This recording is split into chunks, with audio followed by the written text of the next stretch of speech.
오늘 사드락과 메삭과 아벳노고의 신앙이란 제목으로 여러분과 함께 하나님의 말씀을 나누겠습니다. 유다 사람들은 우상 숭배와 또 영적인 깊은 타락 가운데 빠져 있었습니다. 사실 하나님께서 그들에게 많은 기회를 주시고 또 하나님의 말씀을 그들에게 전해줬지만 그들의 마음은 돌아서기에는 너무 하나님으로부터 멀어져 있었고 또 그들의 신앙은 완전히 변질되어 있었어요. 그래서 하나님께서는 바벨론이라는 나라를 통해서 이 유다를 심판하시고 그리고 이 유다는 바벨론의 침공으로 말미암아 멸망을 당하게 됩니다. 3번에 걸쳐서 포로로 끌려가는데 그 첫 번째 포로로 끌려갈 때 다니엘과 또 이 세 친구 사드락과 메삭과 아벳노고가 포로로 끌려갔어요. 그때 나이가 몇 살이냐? 15살의 나이입니다. 그렇게 포로로 끌려가 가지고 이들이 그 중에 똑똑하고 또 지혜 있는 아주 그런 어린 아이들을 청년들을 청소년이죠. 교육을 시켜서 3년간 교육을 시켜서 바벨론화 만들어서 자기들이 필요한데 인재로 이제 쓰려고 하는 건데 이 3년의 교육 기간을 거치면서 이름도 다 바꿨어요. 그래서 다니엘 이름도 보니까 벨드사살이라는 이름으로 바꾸고 원래 사드락 메삭과 아벳노고는 바벨론 이름이고 원래 그들의 이름은 다니엘서에 보니까 하나냐, 미사엘, 아사랴 다 이게 부모님들이 믿음의 이름을 지어준 거예요. 하나님이 함께 계시다, 하나님이 도우신다 이런 뜻 아니겠습니까? 그러나 바벨론식으로 이름도 바뀌었고 3년의 교육을 거치면서 그들의 나이는 이제 18살이 됐어요. 그런데 그때 어떤 일이 있었냐면 느부갓네살 왕이 된 지 2년 정도 됐을 때 꿈을 하나 꿔요. 근데 이 꿈을 꾸고 2장 1절 읽어보면 잠을 이루지를 못합니다. 굉장한 번민에 빠져요. 무슨 꿈을 꿨는지 그 꿈에 대한 기억조차 나지 않지만 그 꿈이 너무 강렬했기 때문에 왕이 잠을 이루지를 못하고 계속해서 고통당하는 거예요. 그래서 모든 훈련받은 사람들과 그동안 이 나라의 모든 것들을 예언하고 말해주었던 지혜자들, 점성술사, 모사들 다 불러서 그들에게 말했어요. 빨리 내가 꾼 꿈과 그 꿈의 의미를 해석하라. 그러니까 사람들이 뻥 찌었어요. 아니 왕이시여, 그 꿈이 어떤 꿈인지 말씀을 해주시면 저희들이 해석을 하겠습니다. 꿈을 말씀해 주십시오. 그러니까 왕이 하는 말이 시간 끌지 말고 내가 꾼 꿈이 뭔지 그리고 그 꿈의 뜻이 뭔지 빨리 해석하라. 그렇지 않으면 너희들을 용납하거나 용서하지 않을 것이다. 그러니까 다시 재차 물어보는 거예요. 아니 왕이시여, 저희들이 시간을 끄는 게 아니라 꿈이 어떤 것인지를 말씀을 해주셔야 저희들이 그 꿈에 대해서 해석을 할 수 있지 않습니까? 꿈을 말씀 안 해주시는데 어떻게 저희들이 해석을 합니까? 왕이 하는 말이 그 꿈을 내가 너희들에게 말할 수 없다는 거예요. 기억이 나지 않는 거예요. 너무 강렬한 꿈인데. 그러니 너희들이 그 꿈에 대해서 설명도 하고 해석도 하라는 거예요.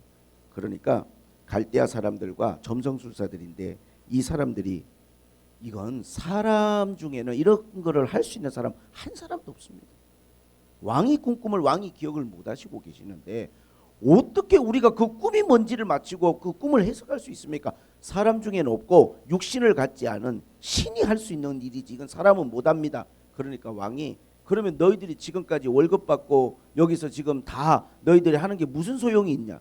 내가 지금 이렇게 답답하고 잠을 못 자는데 이런 문제 해결하지 못한다면 너희들은 지금 역할이 뭐야? 그러면서 그들을 다 죽이라는 명령을 내렸어요. 이거 뭐 하루아침에 다 죽게 생겼어요. 훈련받은 사람들이. 그리고 다니엘과 사드락과 메삭과 아벳노고까지도 그들을 죽이고자 하는 그러한 지시를 받았다는 이야기를 듣게 됩니다. 굉장히 급박한 상황이죠. 왕이니까 이게 옛날에 할 수 있는 일이지 지금 같으면 말도 안 되는 이야기죠. 그런데 이때 중요한 것이 뭐냐면 하나님께서 다니엘에게 이 꿈의 내용을 보여주셔요. 왕이 어떤 꿈을 꿨는지를 보여주시고 그 의미를 가르쳐 주십니다. 그래서 다니엘이 왕이 꾼 꿈은 금신상을 보았습니다. 그러니까 왕이 깜짝 맞아! 내가 금신상을 봤어. 머리는 금이었고 그 다음에 가슴과 이 어깨는 은이었고 그 다음에 밑으로 내려와서 이 배는 동이었고 그 다음에 밑으로 내려가서 그 다리는 철과 흙으로 되어 있는 금신상을 보았습니다. 와, 정확하게 맞췄다. 내가 꾼 꿈이 바로 그거였어. 그리고 이야기를 다 해줍니다. 그 꿈의 금신상의 그 의미가 뭔지를 다 이야기를 해주는 거예요. 그 이야기를 듣고 오늘 본문이 시작되는 것이죠. 왕이 깜짝 놀랐어요. 이 해석을 다 듣고 난 다음에 느부갓네살 왕이 엎드려 다니엘에게 절하고 명하여 예물과 향품을 그에게 주니라. 자, 여러분, 우리가 여기서 첫 번째 한번 포인트로 생각을 해보고 싶은 것은 이 느부갓네살 왕이라는 사람은 평생 누구 앞에 무릎을 꿇어본 적이 없는 왕일 거예요. 근데 18살밖에 안 된 다니엘에게 무릎을 꿇었어요. 그냥 선물을 준 게 아니라. 왜? 너무 충격을 받은 거예요. 본인이 생각하기에도 지시를 내리고 명령을 했지만 이거는 신이 아니면 도저히 알 수 없는 일이고 이런 해석을 할 수 없는 거라는. 그럴 정도로 다니엘을 인정하고 높이면서 다니엘에게 모든 지방을 다스릴 수 있는 총리의 역할을 맡깁니다. 하루아침에 18살 먹은 다니엘이 총리가 된 거예요. 다니엘은 자기가 발탁될 때 함께 포로로 끌려가서 교육받았던 사드락과 메삭과 아벳노고를 지방의 중요한 관리로 요청을 했어요. 그래서 왕은 흔쾌히 승낙해주고 이 사드락과 메삭과 아벳노고는 지방을 다스리는, 지방의 아주 중요한 도시를 다스리는 그러한 관리들이 되었습니다.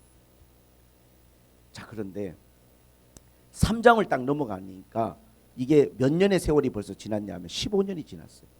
2장과 3장이 15년입니다, 여러분. 그러면 이들의 나이가 몇 살입니까, 여러분? 한번 생각해 보세요. 18살이었던 이들의 나이는 어느덧 33세 정도가 됐을 거란 말이에요. 아마 내가 생각하기에 다니엘은 총리가 되었고 사드락과 메삭과 아벳노고는 지방의 관리가 되었으니까 이들 아마 결혼했을 것이고 자녀도 있었을 것이고 아마 상당한 재산도 모았을 것이고 바벨론에서 아마 승승장구하면서 성공적인 삶을 살고 있지 않았나 생각합니다. 그런데 그때 느닷없이 느부갓네살 왕이 모든 지방의 관리들을 다 불러서 금신상을 만들고 그것을 절하게 하는 낙성식을 갖게 되는 거예요. 우리가 한번 생각해 볼게요. 왜 느부갓네살이 갑자기 금신상을 만들었을까? 이 금신상이 보니까 높이가 60규빗이고 너비가 6규빗인데 높이가 60규빗이면 30m고 너비가 6규빗이면 3m입니다. 여러분 3m의 폭에 30m의 높이의 금신상을 만들어 놓은 거예요. 근데 여러분 이걸 왜 만들었을 것 같아요? 느부갓네살이 통치를 하고 한 17년 정도 됐을 때 바벨론 제국이 정말 막강한 제국이 되고 정말 강력한 제국이 되었어요. 그래서 느부갓네살이 자기가 생각하기에도 자기가 너무 대단한 거예요. 근데 그때 아마 느부갓네살은 틀림없이 다니엘이 꿈을 꾸었던 금신상을 생각했을 거예요. 근데 그 금신상은 머리만 금이었고 여기는 은이고 여기는 동이고 다리는 철이었거든요. 근데 자기는 완전히 금으로만 금신상을 만들었어요. 왜 그랬을까요? 다니엘은 예언을 그렇게 했어요.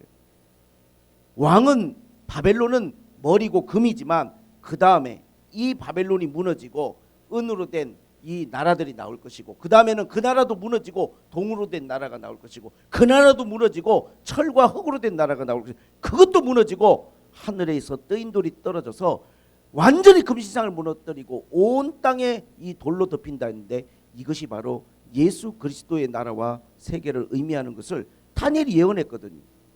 그런데 이 왕이 금신상을 만들 때 마음은 뭐냐면 머리부터 발끝까지 금으로 만들어 놓은 거예요. 바벨론은 영원하다. 바벨론은 무너지지 않는다. 아마 그런 마음으로 금신상을 만들지 않았을까 생각을 합니다. 그런데 이 금신상을 만들고 여기 보니까 일일이 묘사하기를 총독과 수령과 행정관, 모사, 재무관, 재판관, 법률사, 각 지방 모든 관원을 낙성식에 다 참석을 시켰어요. 아마 수만 명의 사람들이 모인 가운데 이 금신상의 이 모습을 그들에게 공개하고 이제 악기가 울려 퍼지면 다 엎드려 이 금신상에게 절하라고 하는 그러한 의식을 진행을 하게 된 것이죠.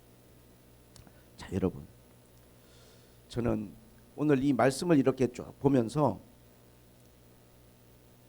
우리가 하나님을 믿고 이렇게 살아가는 삶 속에서 아마 이 15년이라는 시간이 다니엘과 사드락과 메삭과 아벳노고의 삶 속에서는 그래도 이방 나라에서 그들이 포로로 끌려갔지만 정말 생각지도 못하게 꿈의 석을 통하여 그들은 정말 중요한 요직에서 유능한 일들을 수행하면서 인정받는 삶을 살았을 거예요. 그러나 위기가 찾아오죠. 어떠한 위기냐면 삶의 위기가 아니라 신앙의 위기가 찾아옵니다. 믿음의 위기가 찾아오는 거예요. 이 금신상에게 절을 해야 되는 이러한 절체절명의 상황에 그들이 맞닥뜨리는 것이죠. 근데 많은 분들은 이런 이야기를 합니다. 오늘 이 본문 속에서 왜 다니엘이 등장을 하지 않을까? 사드락과 메삭과 아벳노고 풀무불에 들어갔는데 왜 다니엘은 이 이야기 속에 빠져 있나? 이런 많은 분들이 의문을 던져요. 그런데 여러 가지 제가 추측들을 찾아보고 검토해보고 했을 때 제가 생각되는 거 한 가지는 뭐냐면 느부갓네살 왕이 15년 전에 자기의 꿈을 해석한 다니엘을 총리로 세웠잖아요. 그리고 15년을 지켜봤잖아요. 다니엘은 어떤 사람입니까? 그 교육받는 3년 기간 동안에요. 15살밖에 안 된 나이에 포로로 끌려왔는데 왕이 주는 음식을 먹지 않겠다고 거절했어요. 왜? 거기에 독주가 있었고 우상 숭배하는 그 고기들이 있었거든요. 우린 이걸 먹지 않겠다. 유대식으로 식사하겠다. 야채와 채소를 위주로 해서 그렇게 식사했던 게 다니엘이에요. 3년이 지나고 그가 왕의 꿈을 해석할 때도 그 꿈을 해석함에 있어서 왕의 눈치를 보거나 또 어떤 다른 사람들의 조금도 눈치 보지 않아요. 왜? 바벨론의 흥망성쇠를 다 이야기했어요. 지금은 이 바벨론이 머리에 속하고 금이지만 이 나라가 무너지고 왕의 건세도 꺾이고 나중에는 다 이렇게 멸망하게 될 것이라는 이런 이야기를 어떻게 할 수 있습니까, 여러분? 그 이야기 듣고 상대의 반응이 어떻겠어요? 근데 다니엘은요, 그런 거에 대한 눈치 보지 않고 하나님이 주신 말씀을 아주 담대하게 있는 그대로 그냥 전한 사람이에요. 뿐만 아니라 15년 동안 공직에 있으면서 다니엘이 하는 것을 왕이 봤잖아요. 정말 1.1핵도 제가 보기에는 트집을 잡을 만한 게 없는 수많은 정적들이 다니엘을 계속 살피는데 아무것도 흠잡을 만한 게 없을 정도로 자기 일에 대해서나 모든 것에 대해서 정확하고 지혜롭게 일처리를 하는 사람이에요. 그러니까 정말 대쪽 같은 사람일 뿐만 아니라 자기 일에 대해서는 완벽한 사람. 근데 왕이 이런 생각을 했을 것 같아요. 금신상을 만들고 내가 여기에 모든 사람들을 참여시켜서 절을 시키는데 다니엘이 이 자리에 왔을 때 과연 다니엘이 이거를 수긍하고 그가 믿는 하나님이 있고 신이 있는 거 다 알고 있거든요. 다니엘이 이걸 참여할 수 있을까라고 하는 왕이 고민을 했을 것 같아요. 너무 아끼는 사람이고 아낄 뿐만 아니라 정말 부담도 되는 사람이에요. 신하지만 왜 자기가 무릎도 꿇었잖아요. 너무 대단한 사람이에요. 정말 자기가 어떤 어려움에 처했을 때 그거를 말해줄 수 있는 어떻게 보면 유일한 사람일 수도 있어. 그래서 왕이요, 제가 보기에는 다니엘을 좀 멀리 출장 보낸 것 같아요. 넌 이 기간에 좀 딴 데 가서 일 좀 보고 와라 이렇게. 아마 그래서 본문에서 다니엘이 빠져있지 않나는 생각도 들어요. 정확한 건 알 수가 없어요. 하여튼 다니엘이 여기 없어요. 자, 이제 악기가 막 울려 퍼집니다. 여기 뭐 악기 동원한 것 보니까 뭐 나팔, 피리, 수금, 사명금, 앙금, 생황 모든 악기를 동원해서 악기를 막 연주하는데 그 수만 명의 사람들, 지방에서 올라온 전국 각지에서 올라온 사람들이 다 엎드려 절을 하는데 세 사람만 멀뚱히 서 있는 거예요. 이렇게. 이 얼마나 황당한 일입니까? 모두가 엎드려 절하는데 세 사람은 다 멀뚱히 서 있습니다. 그런데 8절에 보니까 갈대아 사람들이 참소했어요. 이 세 사람은. 왜? 이 갈대아 사람들은 어떤 사람들이냐면 오래전부터 왕의 신임을 받고 왕 옆에서 모든 지혜를 말했던 사람들인데 이 유다의 다니엘과 사드락과 메삭과 아벳노고가 등장하면서 자기들은 완전히 그냥 밀려난 거예요. 그래서 항상 마음에 불편한 마음을 가지고 있는데 딱 이제 트집을 잡은 거죠. 딱 걸렸어. 그래서 8절에 보니까 갈대아 사람들이 나와서 유다 사람들을 참소하면서 느부갓네살 왕에게 왕이여 만수마가 무강하옵소서. 왕이 명령을 내려서 이 악기 소리가 날 때 모두 다 금신상에게 절하라고 했는데 절하지 않으면 풀무불 속에 던진다고 왕이 그렇게까지 말씀하셨는데 세상에 절하지 않는 사람들이 있습니다. 왕을 무시하고 왕의 말에 순종하지 않고 왕의 뜻을 존중하지 않는, 왕을 높이지 않는 사람들이 있습니다. 누구냐? 당장 끌고 와라. 사드락과 메삭과 아벳노고입니다. 이 말을 듣고 저는 왕이 살짝 당황했다고 봐요. 왜? 누구라고? 사드락과 메삭과 아벳노고. 누굽니까 그게? 제일 먼저 왕이 그 이 세 사람의 이름을 들었을 때 누가 생각났을까요? 다니엘. 그 세 사람 발탁한 사람이 누굽니까? 다니엘. 그들의 그들의 신앙에 대해서 느부갓네살이 모를 리가 없어요. 그런데 왕이 너무나 13절에 보니까 노하고 분노가 일어났어요. 왜? 이 지금 정말 이 중요한 순간에, 예?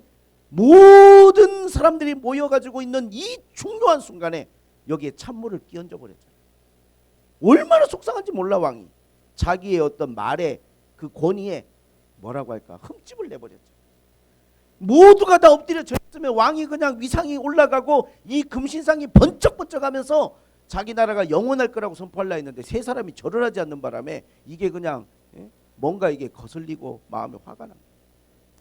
제가 볼 때 만약에 이게 사드락과 메삭과 아벳노고가 아니고 딴 사람이 이랬으면요, 저는 그냥 바로 즉결 심판 내려갔다고 봐요.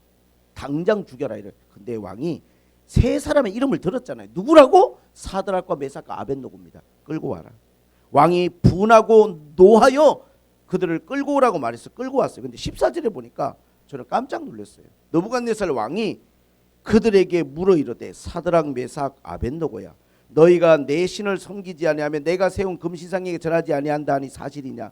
이제라도 너희가 준비하였다가 나팔과 피리와 수금과 사명금과 양금과 생황과 모든 악기 소리가 들을 때 신상 앞에 절하면 좋거니와 너희가 만일 절하지 아니하면 즉시 너희를 맹렬히 타는 풀무 가운데 던져 넣을 것이니 능히 너희를 내 손에서 건져낼 신이 누구겠느냐. 기회를 준 거예요. 다시 한번 하자. 다 악기 다시 모두 다 일어서서 다시. 여러분 이런 기회를 왜 줬을까요? 왜 이들에게 이런 제안을 했을까요? 저는 만약에 이 느부갓네살의 위세나 이 사람의 성품을 봤으면 저는 그냥 이 절하지 않은 세 사람을 일벌백계 해서 모든 사람들에게 내 말에 복종하지 않으면 어떤 일을 당하는지 똑똑히 봐고 죽였다고 봐요. 근데 이들을 이렇게 하지 못한 것은요, 왕이지만 이들을 아끼기도 했고 또 이들에게 기회를 주고 싶은 마음이 있었던 것 같아요. 그래서 이들에게 제안을 했어요. 다시 한번 똑같이. 예? 이미 왕에게 살짝 흠집이 났어요. 이게 모든 사람들이 수군거릴 거 아니에요. 뭐야, 다시 다 일어서서 악기 다시 처음부터. 그런데 이 상황 속에서 이 사드락과 메삭과 아벳노고의 오늘 신앙에 대해서 제가 말하고자 하는 정말 이들의 위대한 신앙에 대해서 여러분께 말씀을 드리고자 합니다. 이들은 말했어요. 여기에 대해서 왕에게 대답할 필요가 없습니다. 그렇게 이야기했습니다. 제가 오늘 여러분과 나누고 싶은 이야기는 그런 거예요. 이들이 많은 것을 이루었거든요. 33살의 나이가 되고 가정을 이루었을 것이고 자녀도 있었을 것이고 땅과 집도 있었을 것이고 많은 것들을 이루었을 거예요. 많은 걸 이룬 사람들은요, 내가 이룬 것들을 잃을까 하는 그러한 두려운 마음이 있어요. 그걸 지키고 싶은 마음이 있는 거죠. 이루느라고 걸렸던 그 시간과 세월이 있으니까. 이 사드락과 메삭과 아벳노고는요, 오늘 우상 앞에 절을 하라고 하는 이 왕의 제안을 받고 너무나 거기에 대해서 단호하게 이야기했어요. 우린 절하지 않습니다. 대답할 이유가 없습니다. 시간을 끌지도 않겠습니다. 여기에 대해서는 생각할 시간이 필요가 없습니다. 우리는 그냥 절하지 않겠습니다. 이게 그들의 신앙입니다. 어떻게 그들은 이러한 용기라고 해야 되나요? 이러한 믿음과 신앙을 가질 수 있었을까요? 저는 그게 다니엘과 사드락과 메삭과 아벳노고가 어릴 때 하나님에 대한 깊은 믿음을 가졌기에 가능한 일이라고 생각합니다. 어릴 때. 성경의 위대한 인물들을 보면요, 그들의 대부분의 믿음은요, 어릴 때 형성이 되어 있습니다. 다니엘, 사무엘, 다윗, 모든 하나님의 사람들을 한번 보세요. 그 절대적인 건 아니에요. 아브라함 같은 분도 있으니까. 대부분의 사람들은 믿음이 어릴 때 믿음이요. 그게 가장 중요한 거예요. 이런 생각을 해봤어요. 만약에 다니엘과 사드락과 메삭과 아벳노고가 바벨론 포로로 끌려가지 않고 유다 땅에 계속 살았으면, 나라가 망하지 않고 거기 계속 살았으면 이들은 어떤 신앙인들이 됐을까 생각해 봤을 때 저는 지금 이 신앙 아닐 것 같아요. 왜? 이스라엘 땅에서, 유다 땅에서 모든 어른들의 신앙의 모습이 어떤 거냐 하면 다 변질돼 있어요. 타협돼 있어요. 만약에 이 어린 아이들이 어릴 때 말씀을 듣고 배웠던 그 순수한 신앙에서 계속 그 문화 속에, 분위기 속에서 신앙생활을 했더라면 아마 그들의 신앙도 함께 변질되고 타협된 신앙이 됐을 거예요. 근데 오히려 그들은요, 어린 나이에 그러한 어두워진 영적 세계가 아니라 오히려 정말 완전히 신앙의 불모지 같은 곳에 끌려가 가지고 거기서 가진 어려움과 고초를 겪으면서 영적 싸움을 하면서 이들이 신앙생활을 했어요. 그들이 살았어요. 그래서 저는 이 어릴 때 가졌던 믿음과 신앙이라는 게 우리의 인생에서 굉장히 중요하다, 그렇게 생각을 합니다. 젊은 날 가졌던 신앙이 굉장히 중요한 거예요. 그때 내 마음에 새겨지고 내 머릿속에 들어와 있던 그 하나님의 말씀이 평생을 우리 마음속에 내 삶의 중요한 순간에 뭐를 결정할 수 있는, 저는 그것이 힘이 있고 능력이 있다고 생각합니다. 그래서 가능하다면 신앙생활은 어릴 때 우리가 신앙생활을 시작하고 비교적 젊은 나이에 신앙에 대해서, 하나님의 말씀에 대해서, 진리에 대해서 알게 되는 게 참 큰 축복이라고 저는 생각이 됩니다. 그리고 오늘 본문에서 중요한 것은 이들이 여기에 대해서 뭐라고 이야기했냐면, 왕이여 우리가 섬기는 하나님이 계시다면 우리를 맹렬히 타는 풀무 가운데 능히 건져내시겠고 왕의 손에서도 건져내시리이다. 여기서 하나님이 계시다면이라는 말은 원어에나 영어 성경에는 없어요. 이거는 번역하면서 이렇게 번역이 돼 있지만 이런 전제예요. 하나님이 계시기 때문에요. 하나님이 계시다면이 아니고 하나님이 계시기에 능히 우리를 이 풀무 가운데 건져내실 겁니다, 이런 이야기예요. 우리가 믿는 하나님은 능히 풀무 가운데 우리를 건져내실 겁니다. 자, 오늘 중요한 여러분들에게 또 한 가지 포인트를 말씀을 드리고 싶어요. 우리가 신앙생활을 함에 있어서 가장 중요한 것은 어떠한 믿음의 전제가 있어야 돼요. 믿음의 전제. 믿음의 전제라는 게 뭡니까? 제가 이번 주에 그 보험회사에서 전화가 왔더라고요. 목사님, 자동차 보험이 이제 1년이 다 돼서 7월 달에 자동차 보험 갱신을 하셔야 됩니다. 제가 지금 자동차 보험을 목회하면서 탄 것만 해도 아마 30년은 됐을 것 같아요. 근데 내가 생각을 해봤어요. 30년 동안 내가 무슨 사고가 있었나? 버스가 와서 내 봉고차를 한번 들이받은 적은 있었지만 사고가 없었더라고요. 내가 운전을 잘해서가 아니라 하나님이 그래도 운전하는 동안 30년 동안 참 안전운전할 수 있도록 지켜주시고 도와주셨구나 하는 생각을 많이 해요. 그런데 보험을 왜 넣죠? 1년에 100만 원 돈 가까이 되는 보험을 왜 넣냐고요. 30년 동안 사고도 없었는데 전제가 있어요. 만약에 사고가 난다면, 보험이 없으면 안 되잖아요. 만약에 사고가 난다면이라는 이 전제하에 보험을 넣는 거예요. 지난 1년 동안 사고 한 건도 없었고 사소한 접촉도 없었어요. 그 100만 원 보험료가 그냥 없어지는 거죠. 그럼에도 불구하고 또 보험을 넣죠. 왜? 30년간 사고가 없었는데도 또 보험을 넣어요. 왜? 만약에 사고가 생긴다면. 한 15년 전인가 교회에서 권유해가지고 제가 뭐 암보험이랑 이런 거를 교회에서 넣어줘서 보험을 하나 들었는데 15년 동안 보험금을 탈 일이 없었어요. 들어가는 돈은 적지 않고 만만치 않은 돈을 보험을 넣는데, 그런데 보험을 넣을 때마다 항상 생각하는 게 뭐냐면, 만약에 병이 걸리고 암이 걸린다면, 만약에 아프다면, 이거를 전제로 계속 우리는 넣는 거예요. 신앙의 전제, 믿음의 전제가 뭐냐? 히브리서 11장 6절에 그렇게 이야기합니다. 믿음이 없이는 기쁘시게 못하나니 하나님께 나아가는 자는 반드시 그가 계신 것과 그가 자기를 찾는 자들에게 상 주시는 이심을 믿어야 할지니라. 믿음의 전제는 딱 두 가지예요. 하나님이 계시다는 것, 그리고 그분을 찾을 때 상 주신다는 게 영어로 보면 보상이 따라온다는 것을 믿는 것. 이것이 믿음의 전제입니다. 오늘 사드락과 메삭과 아벳노고의 고백이 딱 그거예요. 뭐냐? 하나님이 계신다는 거예요. 이게 전제예요. 하나님이 계시다는 거. 지금 이 상황에서 하나님이 계시기 때문에 우리가 여기 절할 수 없다는 거예요. 여기 머리를 숙일 수 없다는 거예요. 우리는 하나님을 섬기고 하나님이 계시기 때문에. 그리고 또 하나는 뭐냐면 하나님이 계시기 때문에 우리가 풀무불 속에 들어가도 우리를 거기서 건져내실 거라는 거예요. 하나님이 계시니까. 우리 하나님이 계시기 때문에 그 하나님이 나를 여기서 건져내실 거라는 이것이 그들의 마음속에 믿음이고 그들의 신앙이에요. 여러분, 많은 사람들은요, 어떤 전제하에서 모든 것들을 결정을 해요. 아까 보험 이야기도 했지만 우리가 인생을 살아가면서 신앙을 갖지 않은 사람들의 전제는 뭐냐면 죽음 끝이라는 전제겠죠. 죽음은 끝이니까 신앙을 안 갖는 거죠. 우리가 가지고 있는 전제는 뭐냐면 하나님이 계시고 죽음은 끝이 아니라 분명히 우리의 죽음은 영원한 시간으로 이어진다라고 하는 그런 전제하에서 우리 신앙생활을 하고 있어요. 그게 우리의 전제예요. 근데요, 세상에 어떤 전제라는 건 완전한 게 없어요. 어떤 것을 전제로 하든지 간에 여러분, 그것은 불확실성의 전제예요. 뭐 보험을 집어넣든 주식을 투자하시든 뭘 하든지 간에 확실한 건 없어요.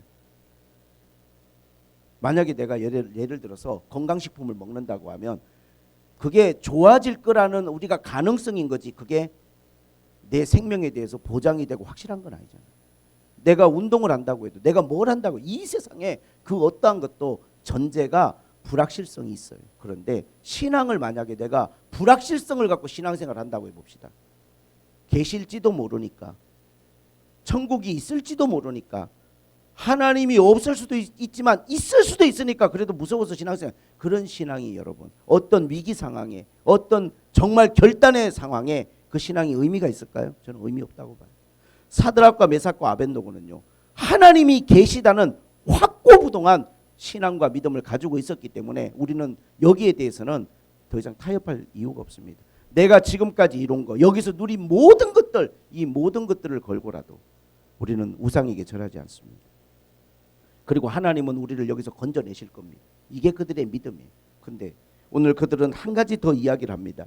만약에 하나님께서 우리를 여기서 건져내시지 않는다고 할지라도, 만약에 우리가 여기서 죽어야 한다 할지라도 우리는 그냥 이것을 받아들이겠습니다. 왜? 이게 무슨 의미입니까?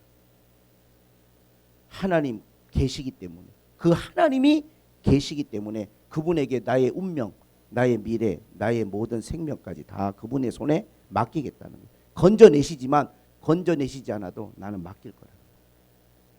전제는 하나님이 계시다는 거예요. 저는요, 이런 생각을 해봤어요. 세상에 제일 불쌍한 사람이 어떤 사람인가 하니까 그러한 확실한 전제를 갖지 않고 사는 사람도 불쌍하긴 해요. 뭐 천국이 어디 있어? 하나님이 어디 있어? 그런 게 어디 있어? 한번 살면 끝인 거지. 돌아오지 않는 거지, 인생은. 그런 것도 불쌍하지만 더 불쌍한 것은 뭐 신천지 같은 데 빠진 사람. 이만희는 영생불사고, 막 이 땅에 새하늘과 새 땅이 와서 14만 4천 명의 선택받은 사람들은 이 땅에서 아니 우리가 교회잖아요. 제가 목사잖아요. 계속 신천지에서 편지 보내고, 목사님 깨달으셔야 됩니다. 목사님 받아들이셔야 됩니다. 저한테 계속 보내요. 이만희를 저한테 전도하고 있어요. 매주 날라와요. 정성스럽게 편지 써갖고. 그들은 뭐가 전제냐면 이런 게 전제예요. 이만희가 그들의 구원자고, 이만희는 죽지 않는 거죠. 그리고 이 땅에 새하늘과 새 땅, 이 땅이 이루어져서 선택받은 14만 4천이 영원히 산다는 이런 전제하에 우리나라에 수십만 명이 지금 이거를 믿고 있는 거죠. 저는 이런 게 가장 불쌍한 거예요. 이런 게 가장 불쌍해요. 그리고 또 제가 생각해 봤어요. 와, 무슬림, 이 지구상 무슬림들이 얼마나 많아요. 그런데 그 중에서도 이런 믿음을 가진 사람들이 있어요. 자살 폭탄 테러 같은 것, 지금 전 세계에서 그 사람들은 어떤 믿음을 전제를 가지고 있느냐? 이건 순교다. 계속 교육받아요. 너희가 여기다가 폭탄 조끼 있고 이거 터뜨리면 이건 순교다. 너희들은 바로 천국으로 직행하고 거기 가면 미녀들이 너희들을 둘러싸고 너희들을 환영하면서 너희들은 그들과 함께 누리고 살 것이다. 아니 진짜로 이렇게 교육을 한다니까요. 그래서 너무나 많은 젊은이들이 자살 폭탄 조끼를 입는 것을 지원을 하고 있어요, 여러분. 왜? 순교자가 되려고. 왜? 바로 천국으로 직행하려고. 이 땅에 소망이 없으니까 천국으로 가자. 자살 폭탄. 심지어 여자와 아이들도 자살 폭탄. 왜? 그래서 제가 생각할 때 어떠한 믿음의 전제가 없이 살아가는 사람도 참 불행하지만 잘못된 믿음의 전제를 갖고 살아가는 사람들은 더 불쌍한 사람들이라는 생각을 많이 해요. 올바른 믿음을 갖는다는 것.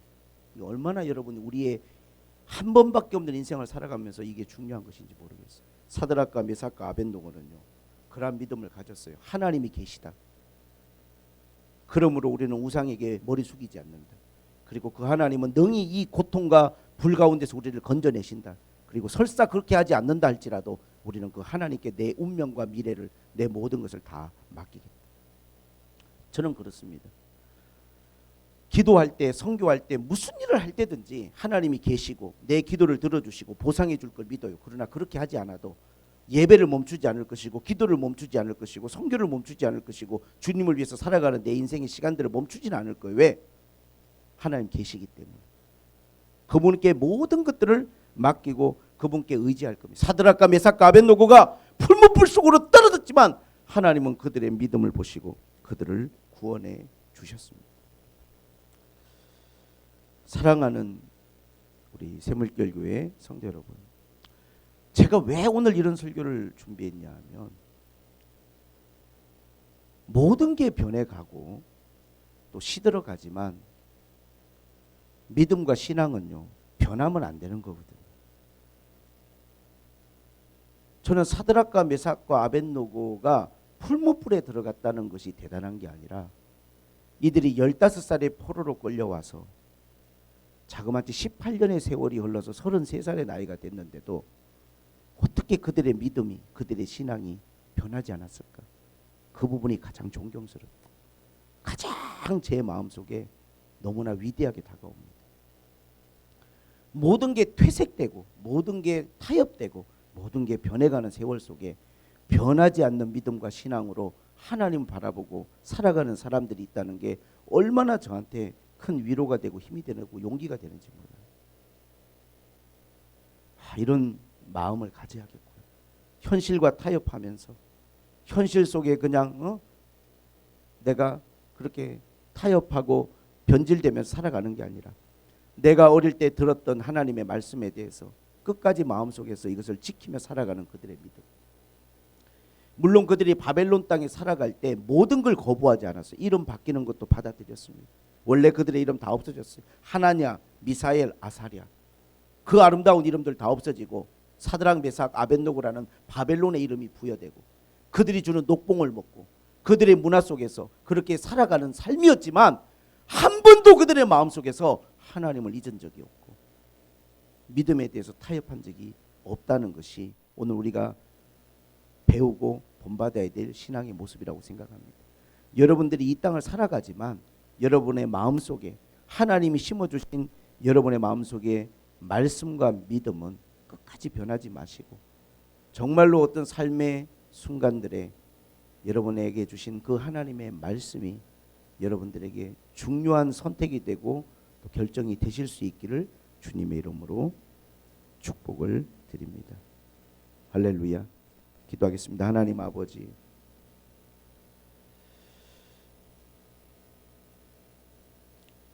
하나님, 올바른 생각과 올바른 믿음을 갖는다는 것이 얼마나 귀하고 아름다운지, 이스라엘 유다 땅에 영적 침체와 우상 숭배로 나라가 망하는 와중에도 이 포로로 끌려온 이 젊은이들의 마음속에 하나님의 말씀이 살아 있었고 하나님의 뜻대로 살고자 하는 그들의 마음에 열정이 있었기에 이 아름다운 이야기가 저희들에게 전해진 줄로 믿습니다. 주님, 오늘 이 말씀을 왜 저희들에게 주셨습니까? 우리가 살아가는 세상은 마치 영적 바벨론처럼 그러한 세상 속을 저희들이 살아가고 있습니다. 우리 사랑하는 자녀들이, 우리 성도들이 처음에 하나님 앞에 받았던 믿음과 하나님에 대한 사랑 잊지 않고 변하지 않고 끝까지 그 믿음, 그 신앙, 그 사랑 지키며 살아갈 수 있도록 저희들을 도와주옵소서. 올바른 믿음의 전제를 가지고 하나님이 계신 것과 자기를 찾는 자들에게 보상해 주시는 그러한 살아계신 하나님인 것을 한순간도 놓지 않고 살아갈 수 있도록 저희들에게 은혜를 베풀어 주시옵소서. 예수님의 이름으로 기도하옵나이다. 아멘.